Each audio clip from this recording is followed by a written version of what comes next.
পানাগড়ে community হলের দুরবস্থা। স্কুলের জমি দখল করে বড়সড় দুর্নীতির অভিযোগ এলাকাবাসী ও স্কুল কর্তৃপক্ষের। 90-এর দশকে পানাগড় বাজারে এলাকাবাসীর সুবিধার্থে তৈরি করা হয়েছিল একটি কমিউনিটি হলে। স্থানীয়রা বিয়েবাড়ি থেকে যে কোনো অনুষ্ঠানের জন্য স্বল্প মূল্যে সেটি ভাড়া নিতে পারবেন, উপকৃত হবেন এলাকার মানুষ।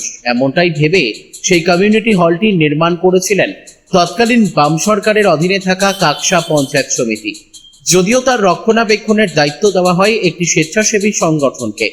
পরে সরকার পরিবর্তন হলে সেই কমিউনিটির দায়িত্ব নেয় তৃণমূল সরকারের অধীনে থাকা কাকসা পঞ্চায়েত সমিতি। পাশে রয়েছে পানাগড় বাজার হিন্দি হাই স্কুল।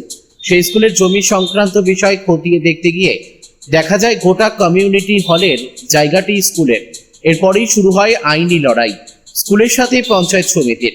দীর্ঘ আইনি লড়াইয়ে স্কুলের হাতেই আসে গোটা জমি, কিন্তু সেই জমির উপরে গড়ে ওঠা কমিউনিটি হল নির্মাণ করতে গিয়ে যে কোটি কোটি টাকা খরচ হয়েছে তার কি হবে সেই নিয়েই প্রশ্ন তোলে কাকসা পঞ্চায়েত সমিতি।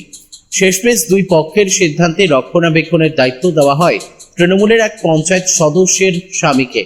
বর্তমানে সরকার বদল হতেই স্থানীয়রা ও বিদ্যালয়ের পরিচালন সমিতির সদস্যরা সেই কমিউনিটি হল পরিদর্শনে গিয়ে দেখেন সেটি ব্যবহারের অযোগ্য হয়ে পড়ে রয়েছে।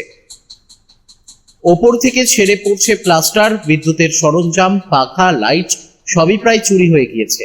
পরিচালন সমিতির সদস্য ও এলাকাবাসীর অভিযোগ, যিনি কমিউনিটি হলের দায়িত্ব নিয়েছিলেন তিনি কোনো রক্ষণাবেক্ষণ করতেন না। যে সমস্ত অনুষ্ঠানের জন্য ভাড়া বাবদ অর্থ আসতো তা থেকে কোনো রক্ষণাবেক্ষণ না করে পুরো টাকাটাই লুট করে নিত।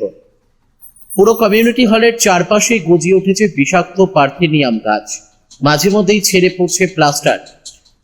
এর ফলে একদিকে যেমন অস্বাস্থ্যকর পরিবেশ, তেমনি যে কোনো মুহূর্তে বড়সড় দুর্ঘটনা ঘটে যেতে পারে এই হলের ভেতরে থাকলে। সমস্ত বিদ্যুতের কানেকশনের তার ও অন্যান্য জিনিস চুরি হয়ে গিয়েছে। ফলে অন্ধকার নামতেই সন্ধ্যা হলে সেই কমিউনিটি হলের দখল নেয় সমাজ বিরোধীরা। সন্ধ্যা হলেই চলে অসাধু কাজ, বসে মদের আসর।